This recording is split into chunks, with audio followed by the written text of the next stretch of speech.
Good afternoon, everybody. Welcome to another webinar. We'll give a moment for folks to get themselves connected.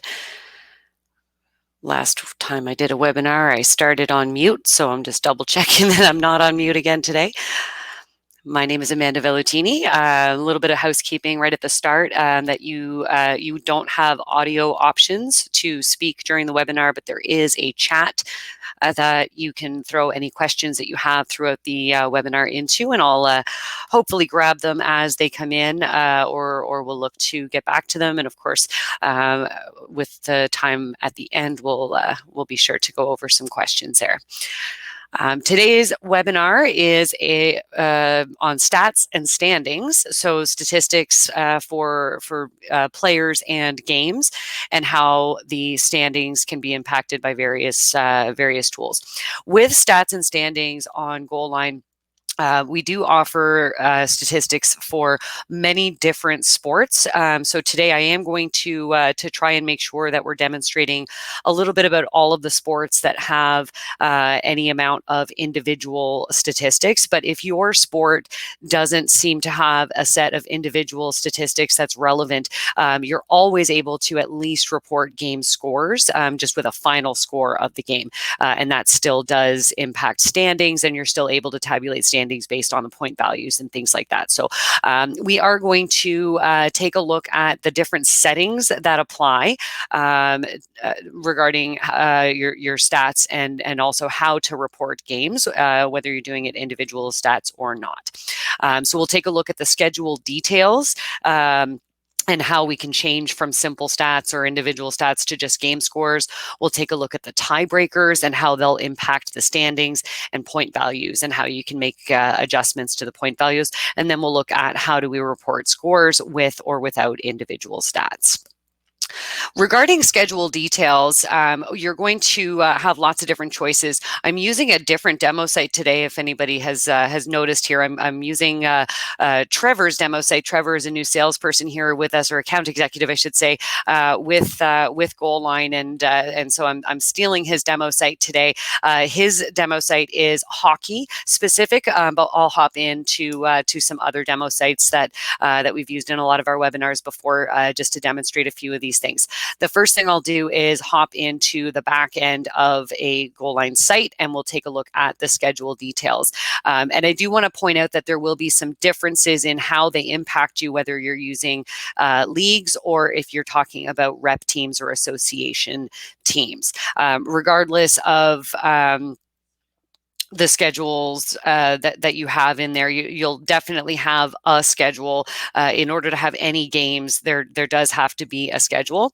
And as you've probably heard in our other training videos and webinars, all leagues and teams must have an active season and schedule in order to be considered actives.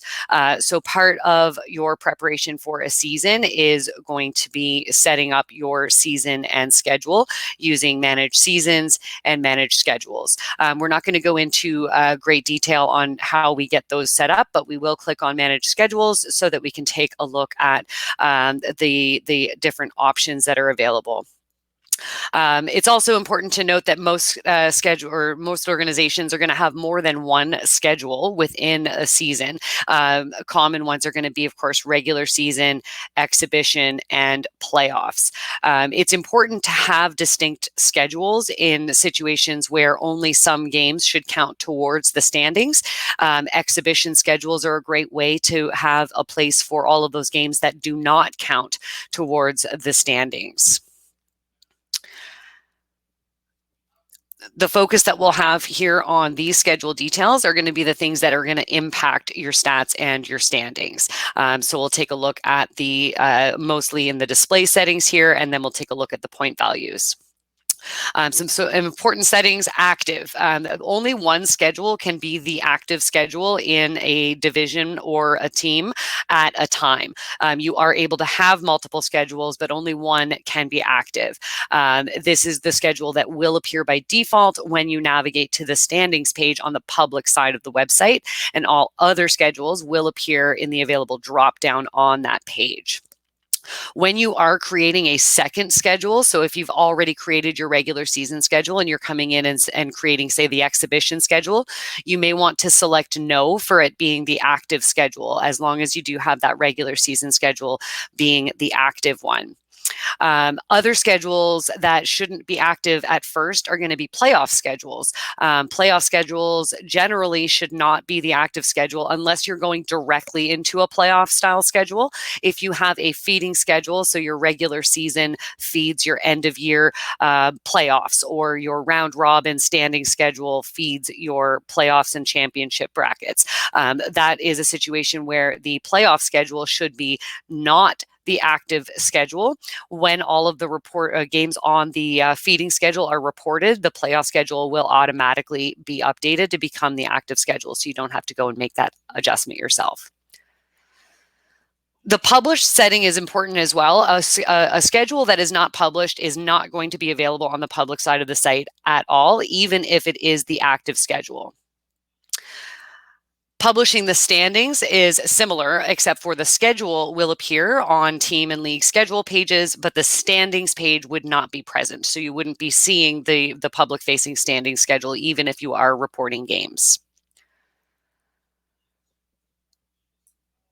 Your settings for tracking stats is going to be one of the most important things here when it comes to how are you going to be reporting games. So tracking individual player statistics, if you set this to yes, it is going to be expecting full individual statistics for your sport when you're reporting any of your games. And based on your sport, that's going to include confirming your roster and inputting the actual stats and finalizing the game as part of that reporting. And some of those, depending on the sport, will be a stepped process, and others is going to be a single page. It's important that if you do want to collect individual stats, this is essentially indicating not just the score of the game, but who actually scored points in the game. If you don't care who scored the points, and if there's not a scorekeeper that's tracking that during the game, then you may not have that to be able to report, and so you can say no to tracking individual stats. Whether or not you track stats is going to inform whether or not you should publish them. It is possible to track stats without publishing them, but it's recommended that obviously if you're not tracking stats, that you don't have individual player stats published. That way there's not empty columns on public-facing pages. If your sport is hockey, you'll have, well, I think all sports have the rookie stats option. And then if your sport is hockey or typically has goalies, you may also have a setting in here for goalie statistics. And this is really just an indication on the stats pages. It's not going to change the way stats are calculated. It's just going to change the way that they're displayed. A rookie would be indicated as being a rookie. And that's something that you would be doing as you manage the roster for that team. And with goalie statistics, if you've asked for them to be separated, then they'll just not be in line with the rest of the out players, or in hockey, your skaters would be listed, and then your goalies, or your outfield players, and then your goalies for soccer and that type of thing. So the statistics that go, the settings that go into your schedule, these are going to impact how you're going to report on the games. And there's, of course, lots of different things in here that are going to impact how the standings will be calculated. One of the things that we'll talk about next is the tiebreaker. The goal line default tiebreaker is going to apply until you've made a custom tiebreaker that changes the tiebreaking rules. And when you do create a tiebreaker, it will show up in your drop-down list here for you to be able to select. You are able to create your own tiebreaker that is the default, so that going forward, every time you create a new schedule, the tiebreaker to be used would be the default that you created. I'm going to exit out of the schedule details and head over to the tiebreaker tool so that we can take a quick look at how we create that. The default tiebreakers in the system before you create any additional tiebreaker of your own are going to be points, games played, total wins, total goals for, than total goals against. If those tiebreakers don't work for your organization or your competition rules, you can create your own. If you do create your own, you may want to make sure that your title is appropriate, especially if you think there's more than one tiebreaker that you might use in your organization. If you have a combination of competitive and recreational leagues, you may have a different tiebreaker for competitive compared to recreational. And so you may want to label something as, the rec tiebreaker, or the competitive tiebreaker, or whatever makes sense as you're creating that. I have a multi-sport demo site right here, so it's asking me what sport this is going to apply to. And so if you do have a multi-sport, you'll have to select that, and then it would apply that tiebreaker to those sport, or make that tiebreaker, available to those sports specifically. Most organizations on Goal Line are single sport organizations, and so creating your tiebreaker will just by default apply to your sport. The drop downs for each layer or step of the tiebreaker are going to allow you to change the order here. And just a couple of things to point out, that points is not going to be listed in the tiebreaker layers, because this is actually the basis of being tied in the first place. So you don't need to select points to be your tiebreaker, because that's how we know that there is a tie to break. So points isn't listed, but it is what's basically the first step in the system recognizing that there is a tie. The layers that say between tied teams are only going to look at the teams that are tied in the standings. So against tied teams, these ones are going to ignore any stats that relate to teams that are not part of the tie. It's only going to look at teams that are involved in the tie for this particular tiebreaker. Down below, you have an option to reset the steps on a partially broken tie. What this will do is restart from the top, from the first step. If there's 3 teams tied, for example, or any number that's more than 2 teams, anytime there's more than 2 teams tied, if you reset the steps on a partially broken tie, it will go through until it reaches a step that breaks the tie for at least 1 team, and then start over with the 2 teams that are remaining to be tied. And it will keep doing that. So you had 5 teams all tied. It would do each of that. Each time it breaks a tie, it will then restart at step 1 and go through. Otherwise, it will go through step 1 and say step 2 breaks the tie between 2 of the teams, but there's still 2 teams tied together. It will move on to the next step to attempt to break the tie.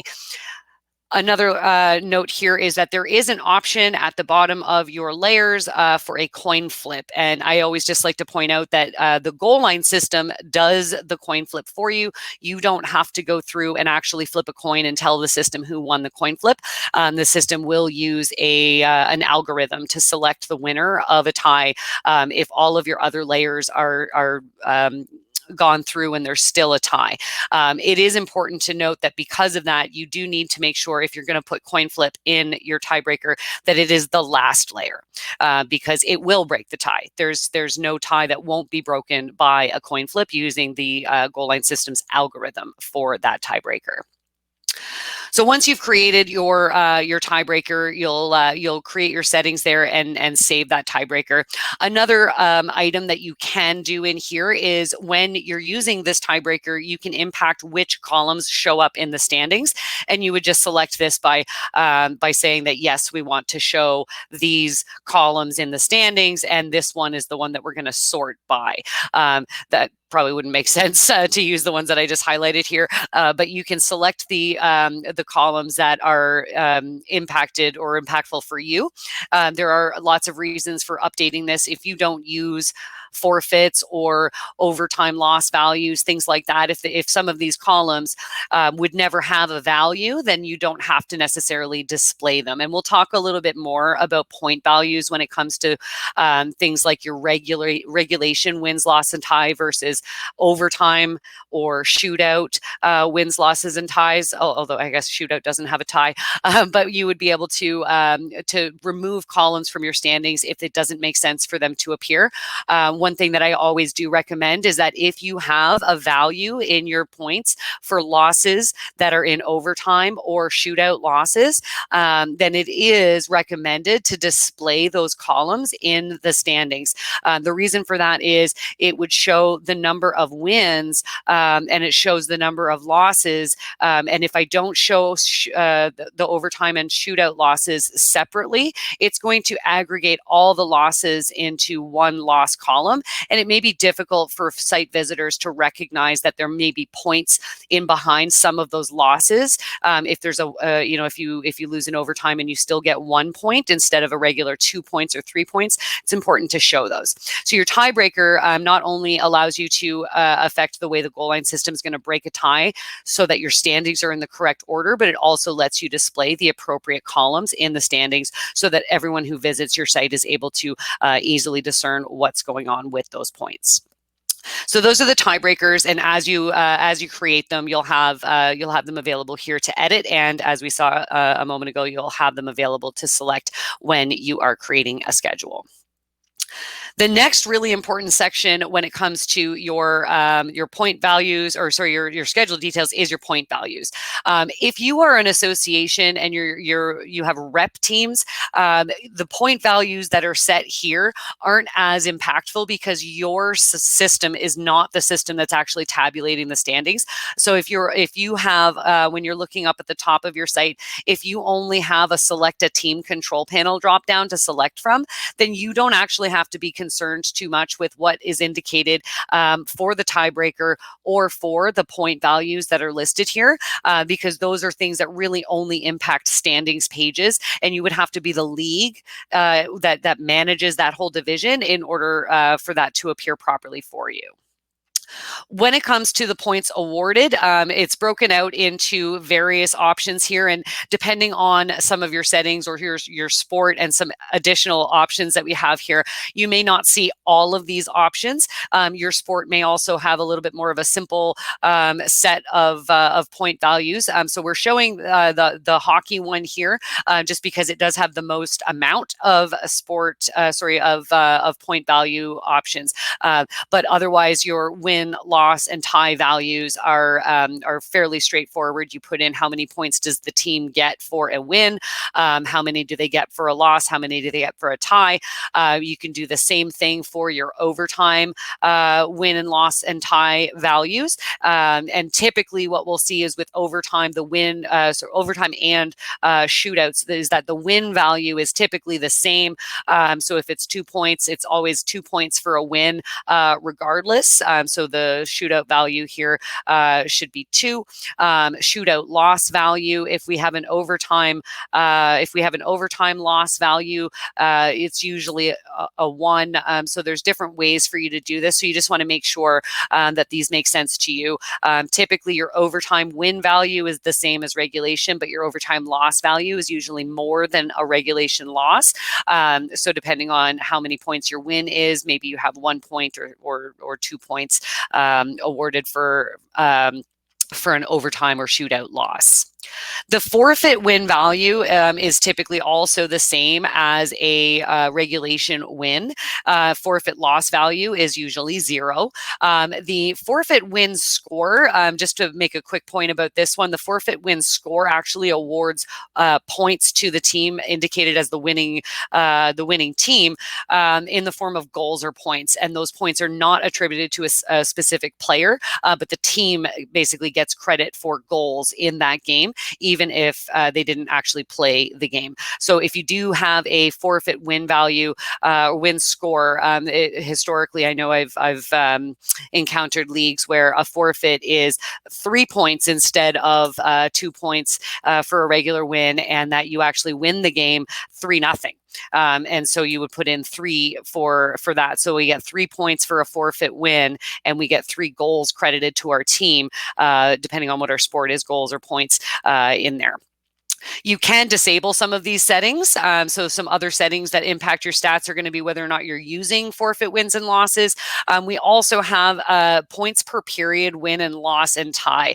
These are kind of special, enabled by reaching out to our support team to get these enabled. If that makes sense to your organization, to have specific point values based on having won the period or tied or lost the period, then these are where you would indicate those points. You do have have to be tracking individual statistics in order for these to work, because that's the only way the system recognizes at what point during the game are the goals being scored, and did they happen in the first period, third period, second period, and so on. Fair play options are also available that can have an impact on your standings. Fair play bonus points can either be just for display, or they can actually impact the standings by awarding points or partial points to the team that's awarded the fair play bonus. And this can be done as a 0.5, a 1, or a scale of 0 to 10. The scale of 0 to 10 does not impact standings. It would strictly be display. By default, these settings are off, so you don't have them on by default, but you are able to turn them on any given schedule, and it becomes part of the game reporting to indicate who the fair play point is supposed to go to, and your schedule details will indicate if it was for display or actually giving points to that team in the standings. Your mercy or fair play rule, this may also be labeled in your system as sorry, where did it go here? I'm trying to remember what it's listed as in some other parts of the system. It's a mercy rule or maximum score differential. That's how you may see the fair play or mercy rule here.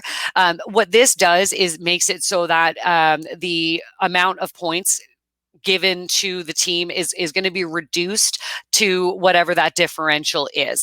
So it's pretty common in house leagues and rec leagues where the team doesn't actually get credit for any goals beyond the differential.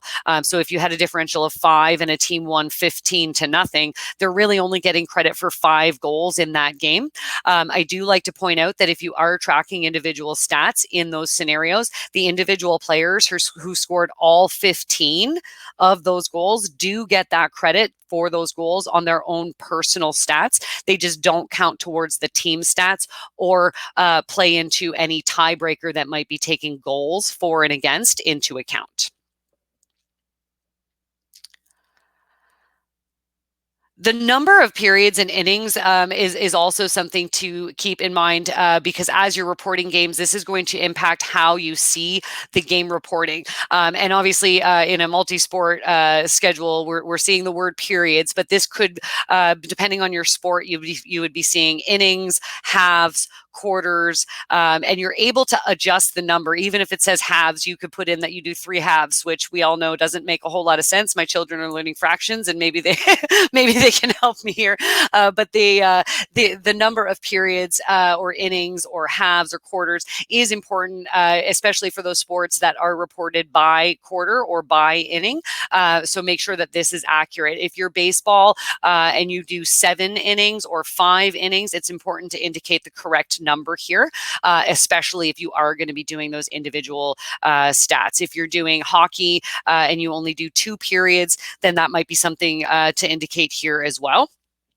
We do have a special feature for anybody who may need it, just in case this applies to anybody here, where we can have custom period lengths, because there are some sports that it's common at certain ages to maybe do 2 periods. The 2 first periods might be 15 minutes, but the third period is only 5 minutes. We do have a setting that allows you to enter those specific values so that you can be really accurate when you're reporting your game stats. With the number of innings or periods, there may also be a length in here. If your sport is volleyball, though, this is going to be where you're going to indicate what that point differential is going to be like. So it would be 3 sets that have to go to 25, and it does impose the rule of winning by 2. So you may end up with 4 or 5 sets, even though you've indicated 3 here, but it will allow it to continue until the game can be properly scored and until a team has won.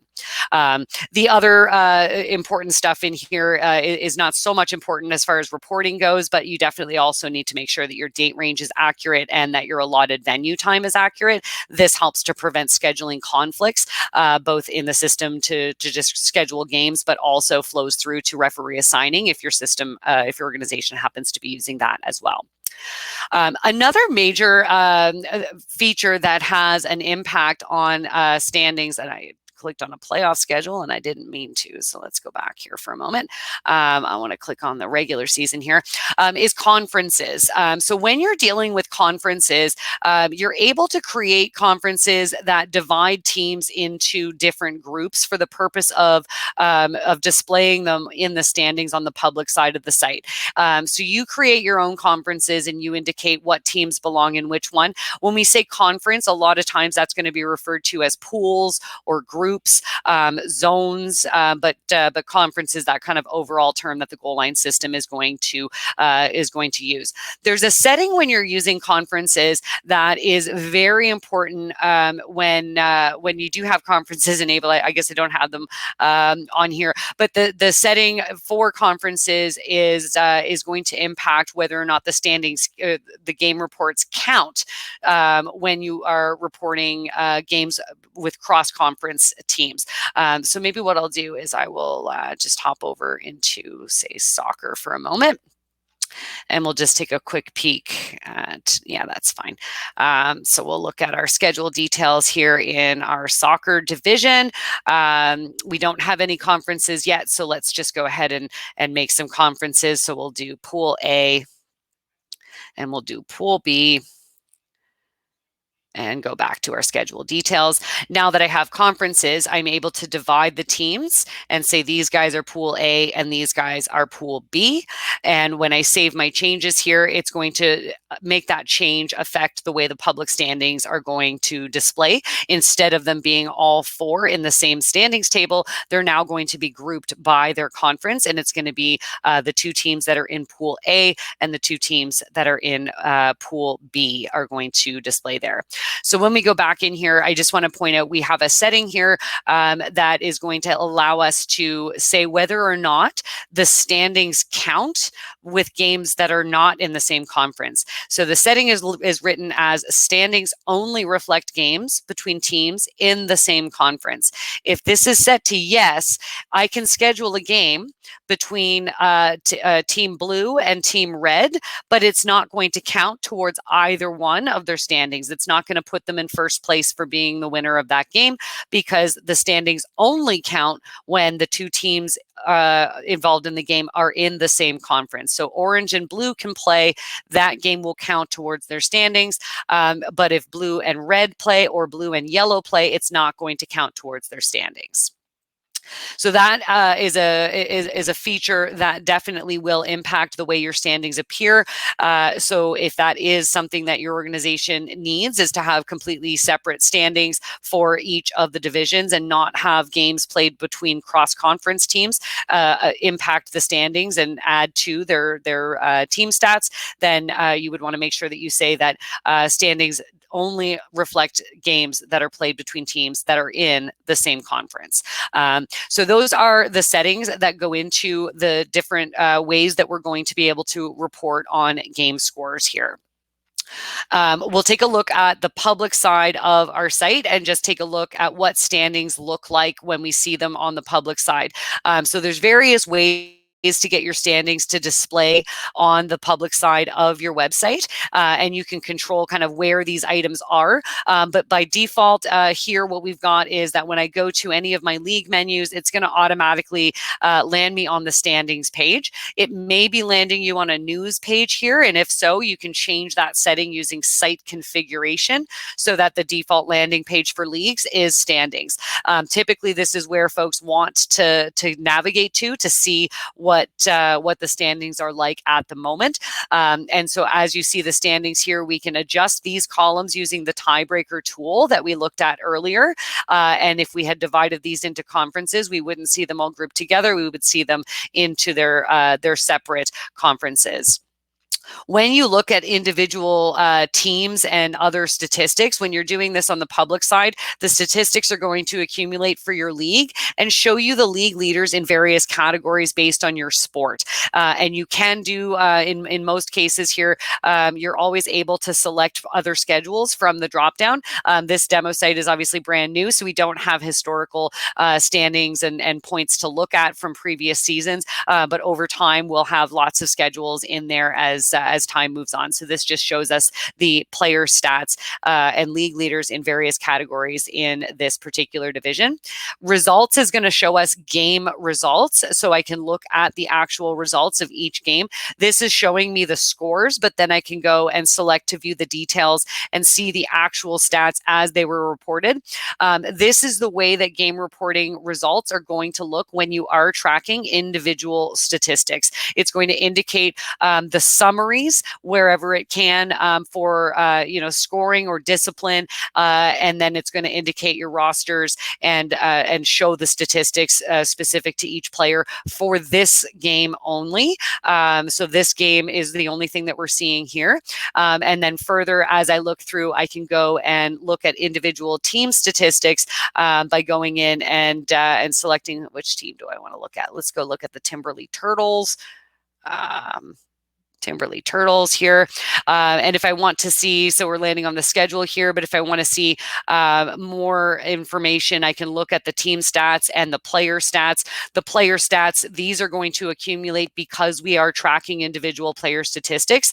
If you're not tracking individual player statistics, then you won't have a whole lot of values in here. You would really just have, you wouldn't have any values to indicate for the schedule if you're not tracking those individual stats, but you can see how this starts to accumulate. So that's how we see all of these things on the public side of the website. So now let's take a look at how we report game scores. So reporting game scores is done through the admin control panel. So you do have to have access to log in to the back end or the control panel, and you have to have permission at least to report game scores. If that's the only permission you have as an administrator, I'm just going to click and take myself to the master menu here. If the only permission you have is to report game scores for specific divisions or for specific teams, then it's likely that you land here and have a message immediately that says to select a league control panel or a team control panel. So you'll go directly to where you need to go. If you only have access to one, you should be brought directly to that control panel. So you shouldn't have to navigate if you only have access to one. But once you get into a specific league or team control panel, you probably shouldn't ignore the pop-ups like I am. You'll navigate to the statistics tab, which you can do by clicking or by scrolling down to where the statistics are going to be located.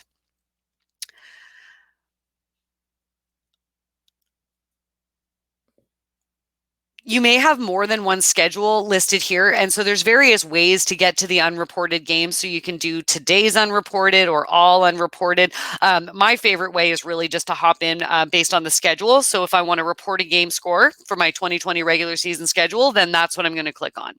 And when I click here, I'm going to have some filter options that I can select from as far as what the date range of the games is, what venue were they played at, what team was involved. I can even search by game ID if that's a way I want to do it, or I can search all games in a schedule. Of course, I picked one that doesn't have one, but this is how we navigate to view those games that need to be reported. If you go into any other area here, we'll go to statistics and see if we've got any over here. And based on what your schedules are, I've got lots on my other demo sites here, but based on whatever your schedule is, you're going to see, generally speaking, the initial display before you have to do any searching at all is going to show you the recently scheduled games that we expect that you're going to be reporting. It goes back several days so that you're able to report on games that happened recently.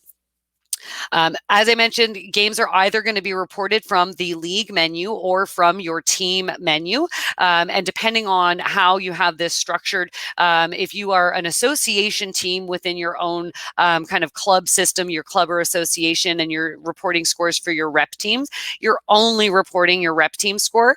But you could be part of a league reporting the scores for both teams involved. And that really is just going to depend on the administrative permissions that you've been given and what your responsibility is. So once we've navigated there, we use the filters and display whatever game it is that you need to report, and then report the game. And the further narrowed down you are into a league or team schedule or control panel, the more directly you're going to see the games that you need to report here. When you're reporting as an association team, it doesn't require you to enter the statistics of the other team. So this is an example here where we're reporting games with individual stats turned on, but it's an association team. The team belongs to me. I know the roster, and we played against another team that doesn't belong to us at all. And I want to make sure that I'm inputting the statistics here. So when I'm reporting games for an association, I'm only going to be confirming details for my team, and I'm going to be entering the final score for the other team. So your roster should display with check boxes as either being in attendance or not. And anybody who maybe wasn't at the game, didn't show up that day, or wasn't called to play, would be deselected here. And this has an impact on those player stats that we looked at in the on the public side. This is going to impact their number of games played, and that can factor in to other types of statistical tiebreakers. For example, 2 players on the same team, or 2 players in the league leaders group that have the same number of points, but one of them has less games played. The one with the less games played is going to be placed ahead of the player that has more games played, because their points span less games. So that's the way the system is going to use that information. That's just one of the ways, but games played is certainly something that a lot of players are interested in seeing for themselves. Once you have your roster confirmed, you proceed with that. And then you get logged out of your system because you've been in there for too long. Sorry about that, folks. That is on me here. So back in here.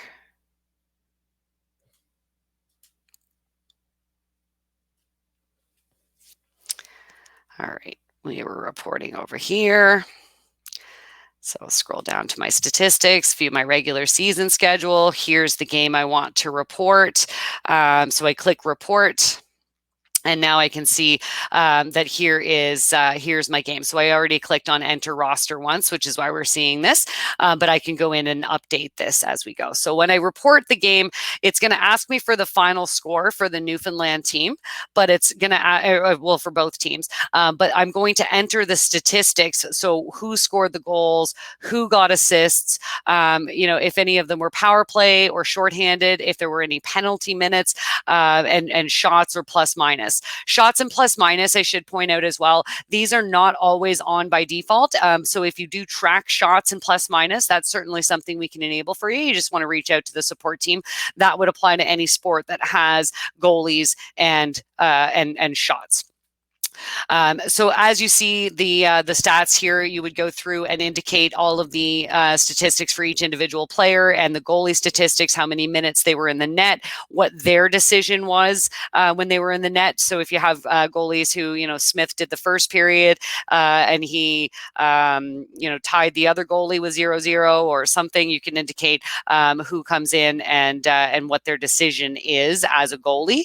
And you can also indicate shutouts here. So once you have your stats entered, your score of the game and all of your individual stats, you enter to submit that game report, and that's going to automatically update all of those areas on the public side that are tracking those individual stats and that are displaying team stats and your game results for your team. When you're reporting as a league, it's slightly different. And this is really just going to be a difference in the fact that you're reporting it for both teams and not just one single team. So when you're reporting it for 2 teams, we'll go ahead, or 2 games. No, 2 teams. We'll go ahead and move to our league control panel over here and go to our statistics. And we want to report a game score for this schedule. We'll search all of our games here, and we'll look to report some games. So again, this is a league, so I can report both sides of this. So when I go to report on my league, I'm going to see both rosters. I'm going to see the lineup on both sides, and if there are goalies, you're going to see the goalie indications. Otherwise, you just see the rosters, and possibly you see some position information. The other thing to note on here is that the jersey numbers will be listed. These are going to be pulling from the jersey numbers that were entered in on the roster. But if they were wearing a different jersey number for this game, you can make this adjustment here as you submit your roster. So say number 44 wasn't actually wearing 44 today, he was wearing number 89. We can update that to make sure that as we're reporting, when we indicate that number 89 did something, we know who that was. Otherwise, we might be looking for a number 89 when we're reporting our stats, and really it was number 44. So we see the rosters here, and we submit the lineups. There are other sports that don't have a stepped process for this, and we will take a look at some of those sports. So this is going to apply basically when there are goals and penalties that get tracked along with goalie information. It's going to go through this kind of stepped process, which may have only 3 steps or the full 5 steps that we see here. But in some areas, it's only going to be a one screen, and we'll take a quick peek at those before the end of the webinar here.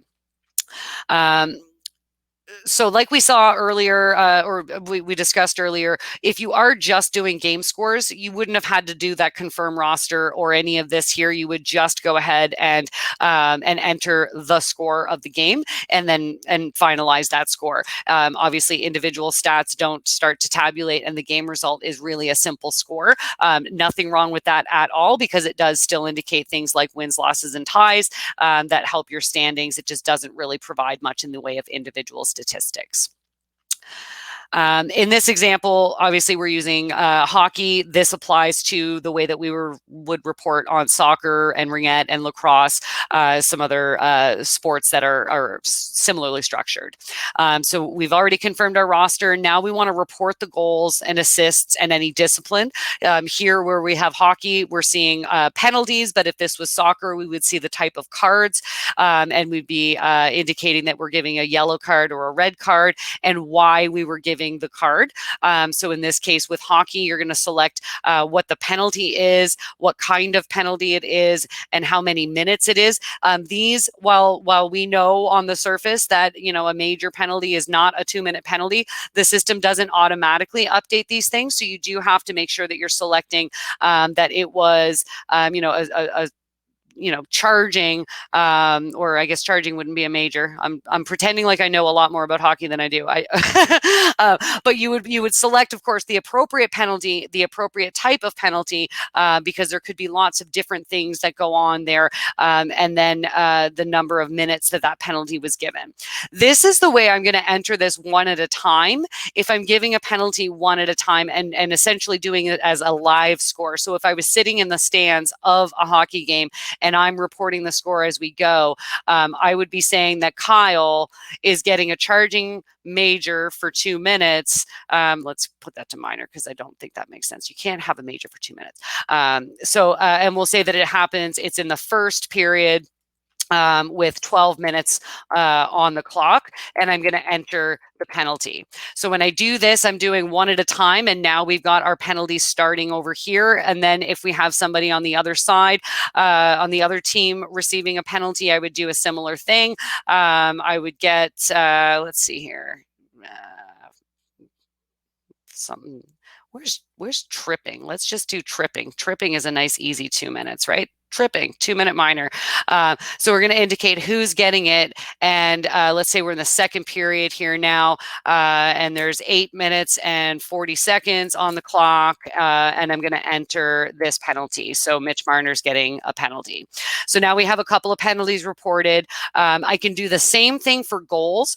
So if Chris is going to be the goal scorer, assisted by Turris and assisted by Neil, I'll do the same thing and indicate, is it an even strength goal or is it a normal goal? Is it a game tying goal, a game winner, or it could be shorthanded or power play, or it could be a penalty shot.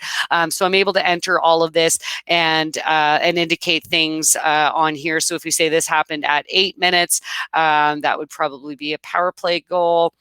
And we'll enter the goal. And so that's going to indicate that we now have a goal scored by number 4, assisted by number 8 and number 18, and it was a power play goal. I can do this for all of the individual things that happen throughout the game.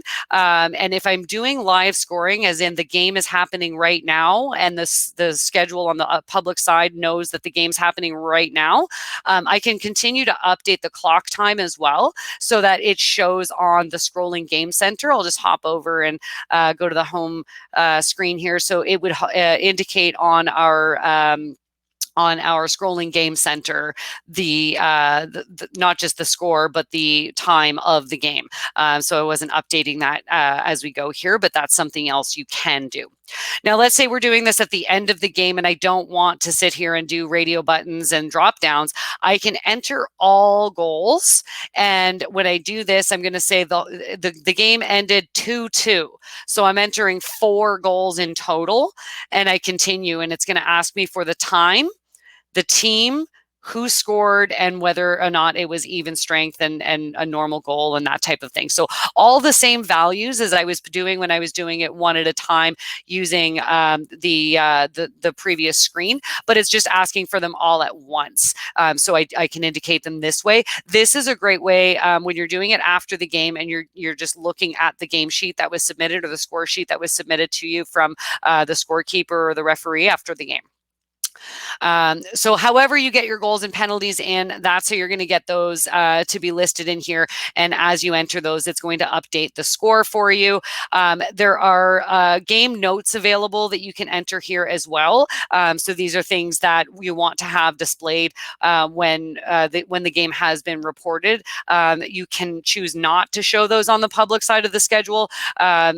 Just like when you're adding the game in the first place, you can make that adjustment. But this could be something where a referee might enter in some specific note on the game sheet that you need to enter in here so that someone's able to see that game detail. Maybe not in hockey so much, but I know as a soccer referee, I would indicate on the thing, we had to abandon the game because the lights went out or it started raining too hard, or thunder and lightning came or something like that. So there may be lots of different reasons for using the game notes option that's available on step 2 when you're reporting. If that's not available, or if you're not doing individual stats, that should still be available for you when you are reporting the games. If you are doing shots and plus minus, there is going to be an additional step in here for you to indicate those shots and plus minus. This just helps with all your player stats. So if people are really gung-ho about seeing really accurate player stats and shots and things like that, and your goalies want to have accurate save percentages, this is how you're going to be able to indicate the shots and the plus minus. This is what's going to allow the system to calculate that for you.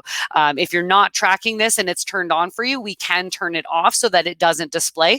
Anything that you're not going to be providing is something that we can maybe disable. This whole step could be disabled so that it's not showing on the player stats pages when you're never going to enter the values. The next step is going to be your goaltender stats. This is where you're going to indicate whether or not, or you've already indicated on the first step who your starting goalie was, and then if there is a change to your goalie during the game, you would indicate who is coming in and exactly when are they coming in. And this is going to automatically go and contrast itself to the goals and penalties over here to know who got scored on. So we know that the goal that was scored here, because we haven't indicated that the goalie has changed at all, Hutchinson got scored on once.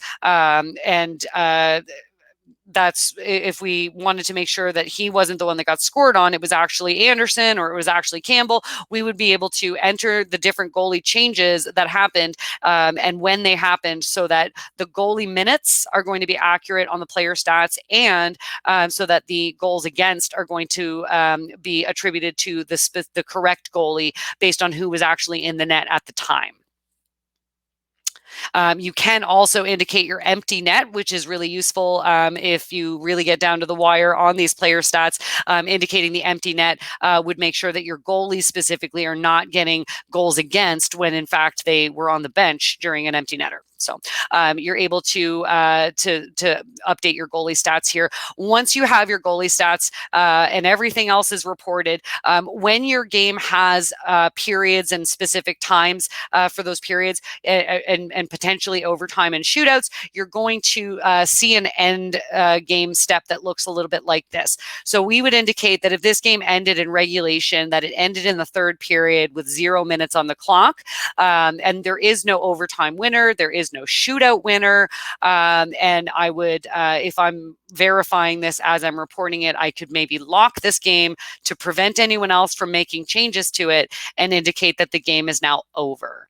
So when I indicate the game is over, it's going to update everything on the public side and actually report this game. The game results are now going to be available for the teams to go look at, and the standings are going to be affected on the public side. So when we go and take a look at our standings for our competitive, we're going to see an additional game played over here. The game results and the team stats are going to be updated accordingly here. So these players have 2 games played instead of just 1, and we can take a look at the different game results and see the details of those games. It will indicate all the scoring summary that we just put in.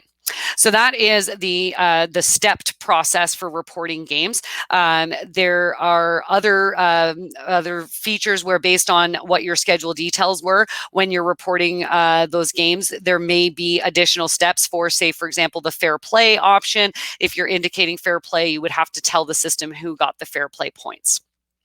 So that covers what we would look at for hockey, and basically the same thing, except for penalties are cards and using that terminology when it comes to soccer. When it comes to other sports, we'll take a look through and see what those are going to look like. I can close that one.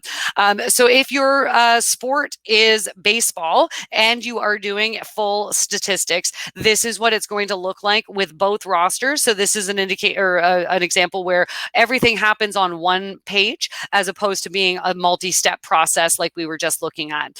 So I would indicate that yes, they were in the game, and I would put in all of the individual stats that are applicable to the sport. And I will not pretend to know what most of these things are, but definitely, if you know softball and baseball, these are obviously going to make a lot of sense to you. The one thing that is one that you should be able to report on regardless of your statistics settings for baseball is your pitch count. So the pitch count can be entered even if you're not doing full individual stats, and the pitch count report is a separate report similar to penalty reports and accumulated card reports. Those are reports that are important for managing your organization, managing your league, and just kind of protecting players. Obviously, when it comes to pitch count, you're looking at health and safety issues there. So these are the settings that you would see when it comes to baseball. This is where we would see that difference. So right now we're seeing that there are only 3 innings to be able to report. If we did 7 innings, then I would make my schedule details needs to say that there are 7 innings, not 3 innings, so that I can report the score at the end of each inning and not just 3 of them. So this is where that would be indicated here, is that if we had 7 or 9 innings, we would have 9 spaces up here to enter what those scores were. So that's what we have for baseball. Then take a look at basketball. Basketball, again, is a 1 step. So we've got our, again, we've got 3 here, but realistically, this would probably be in quarters. And there could potentially also be an overtime. And then F being full time. So what is the score at full time? And these do need to make sense. You can't have a full-time score that's less than the score of any of your quarters and that type of thing. So you do need to make sure that that's indicated correctly there. And And then with basketball specifically, right now we're doing individual stats, but we're just doing points. We're not doing full stats here. And it's important to note that because I want to show you what it will look like if you do full stats in this particular area. So with this, it's just saying who scored the points that are calculated up here. So were you present at the game? And then you can add your affiliate players or add players as needed, as we can do in other areas. So you would indicate who was actually at the game and how many points those individual players scored. And that does need to kind of jive together with the total box score that you're entering. I'm going to go back to my I'm in U18 boys. I might get bounced around to different menus there. Yeah. So my U18 boys basketball, I'm going to adjust my schedule settings here because when you are basketball, the difference is that there is an additional line that says, would you like to implement full individual statistics? And I can say yes or no, just points. So right now we just have points, but now let's go ahead and say, yes, I want full individual statistics. And we'll just take a quick peek at what the options are going to start looking like when we go to report that same game. With the individual stats. So we'll go back into my reported games and we'll click report here.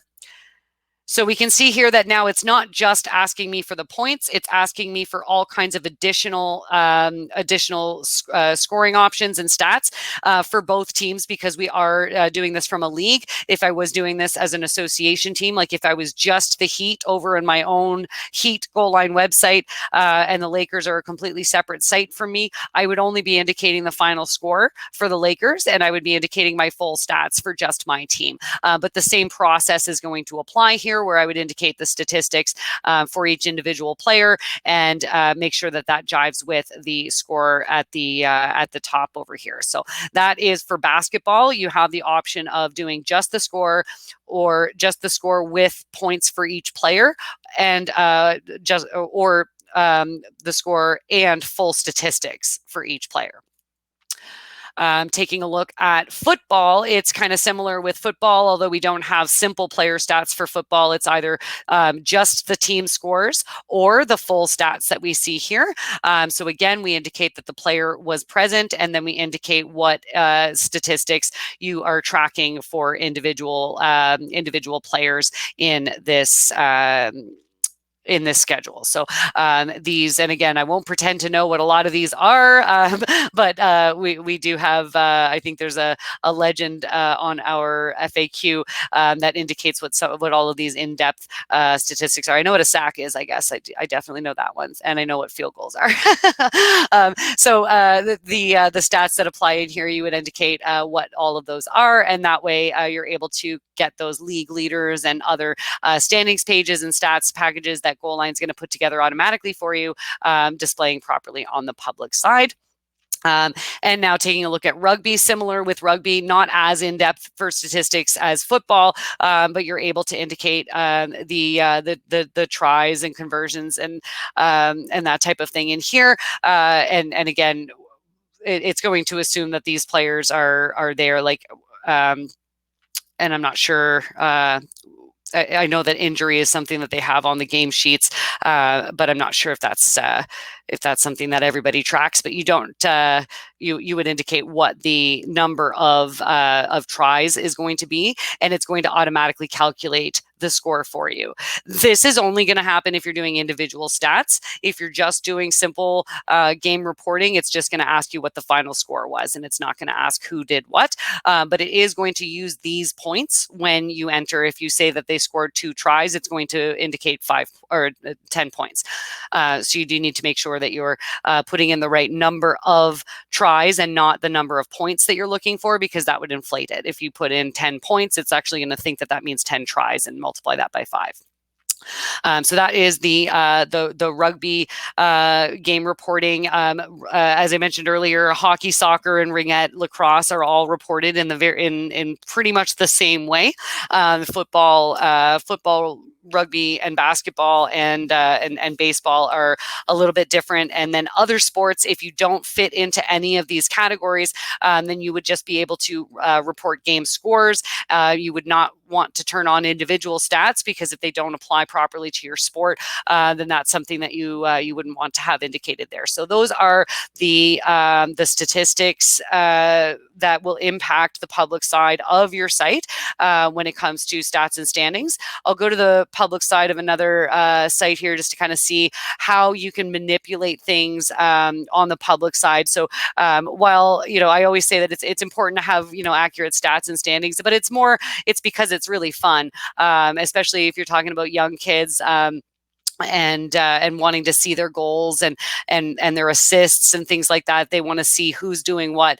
So you can click around on the public side of your site for the columns in your standings or your player stats pages to order it by your own set of results. So if I want to see who has the most assists or the most goals or the most games played or the most penalties, I'm able to do that just by clicking on the different columns, whereas points by default is what it's going to rank everybody based on.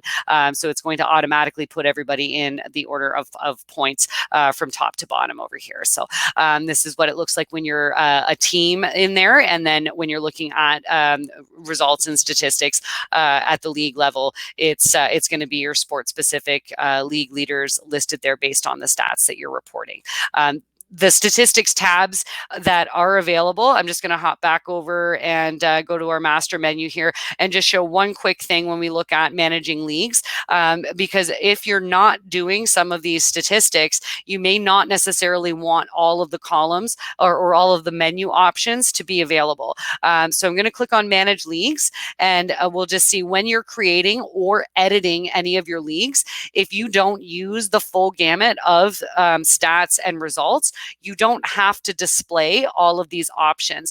So if you have a set of a set of divisions that you do full stats and game reporting and player stats and everything, maybe for those divisions you have all of these turned on, but maybe if you're only tracking the score, so you only care about standings and you're just going to have games played, wins, losses, and ties, you might want to just remove results and stats. If you don't do standings at all, you can just have your league news and your schedule show up, and this is a per league decision. So I can do this for my dodgeball and lacrosse, but then I can have my full stats for volleyball and softball, if that makes sense to how I manage my organization. So that is today's webinar on statistics and standings and all of the different settings that go into how you can impact your stats and standings, as well as how to report game scores for all of the individual sport and stat options that we have on Goalie. So I'll stick around for a moment or so. If there's any questions, you can feel free to throw those questions into the chat.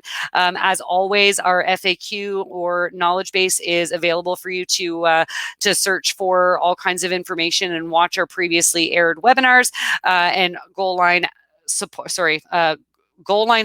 at stacksports.com will get you quick access to our support team and a case number for you to track your question.